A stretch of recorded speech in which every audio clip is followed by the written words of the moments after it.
আসসালামু আলাইকুম প্রিয় দর্শক, আজকে আপনাদের সাথে ডিম আর আটা দিয়ে সুন্দর একটি নাস্তার রেসিপি শেয়ার করব। এই পিঠাটা বানিয়ে আপনারা 1 মাস সংরক্ষণ করতে পারবেন, যার কারণে আপনাদের অতিথি আপ্যায়ন করতে কোনো সমস্যা হবে না। চলুন এবারে আমাদের মূল ভিডিওতে চলে যাওয়া যাক। প্রথমে আমি একটি পাত্র নিয়ে নিলাম, তার মধ্যে 2টি ডিম নিয়ে ভেঙে নিয়েছি। এর মধ্যে পরিমাণ মতো চিনি দিয়ে দিলাম। আপনারা বেশি কম দিতে পারেন, কারণ অনেকেই কিন্তু বেশি মিষ্টি পছন্দ করে না। যার যেমন মিষ্টি পছন্দ সেই অনুযায়ী আপনারা চিনিটা ব্যবহার করবেন। আর আমি কিন্তু লবণটাও দিয়ে দিয়েছি। তারপর আমি একটি চামচের সাহায্যে ভালো করে মিশিয়ে নিচ্ছি। চিনি লবণ যখন গলে যাবে, তারপরে আমি এখানে অল্প অল্প করে আটা অ্যাড করব। আটাগুলো কিন্তু আপনারা একবারে অ্যাড করবেন না, অল্প অল্প করে মিশিয়ে নিবেন। এরপরে সুন্দর ফ্লেভার আসার জন্য এর মধ্যে আমি কালো জিরা অ্যাড করলাম। আপনাদের হাতের কাছে যদি কালো জিরা না থাকে তাহলে না দিলেও চলবে, কোনো সমস্যা নেই। এরপরে আমি এর মধ্যে 1 কাপ পরিমাণ তেল অ্যাড করলাম। তারপরে আমি আবার কিছু আটা দিয়ে দিলাম। এরপরে এর মধ্যে আমি একটু দিয়ে দিলাম গরম মশলা গুঁড়া, দিয়ে আমি ভালো করে মেখে নিচ্ছি সবগুলো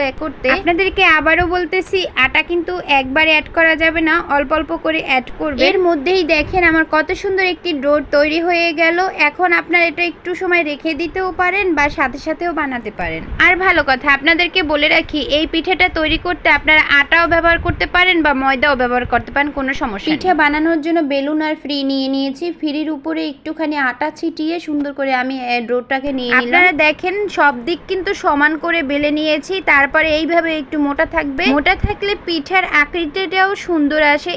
এখন আমি পিঠা বানিয়ে নিচ্ছি একটা গ্লাসের সাহায্যে। আমি কিন্তু পিঠাগুলো বানাচ্ছি আজকে গ্লাসের সাহায্যে। স্টিলের একটা গ্লাস নিয়ে নিয়েছি, আর গ্লাসটা দিয়ে আমি এভাবে একটা আকৃতি করে কেটে নিচ্ছি। প্রতিটা পিঠাই কিন্তু একই আকৃতি হবে। আপনারাও চাইলে এভাবে গ্লাস দিয়ে কাটতে পারেন, বা আপনারা কোনো ডিব্বার মুখ দিয়েও কিন্তু কাটতে পারেন, কোনো সমস্যা নেই, যে যেটা ইউজ করে।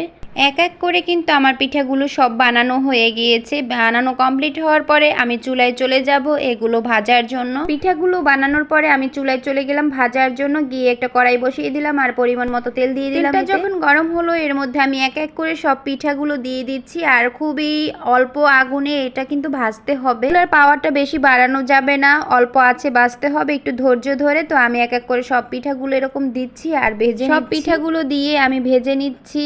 আর আপনার এক পাশ হলে আর তারপর উল্টিয়ে দিবেন, তার আগে উল্টাবেন না। চুলার আগুনটা কিন্তু একই রকম থাকবে, বাড়াবেন না। দেখেন আমি কতগুলো পিঠা বানিয়ে নিয়েছি, আরো চুলায় আছে অনেকগুলো বানাচ্ছি। এভাবেই আমি সব পিঠাগুলো ভেজে নিয়েছি। ভাজার পরে আমি পরিবেশন করব, আর যা থাকবে তা কিন্তু আমি সংরক্ষণ করে রেখে দিতে পারবো। যদি অতিথি আসে তখন ঝটপট তাদের সামনে পরিবেশন করতে পারবো। ভাজার পরে আপনাদেরকে একটা পিঠা আমি ভেঙে দেখাচ্ছি। দেখেন কত সুন্দর হলো, দেখতে যেমন সুন্দর, খেতেও কিন্তু খুবই দারুণ। এভাবেই আমার সব পিঠাগুলো সম্পূর্ণ হলো বানানো। আপনারা চাইলে এই রেসিপিটি ফলো করতে পারবেন। আল্লাহ হাফেজ।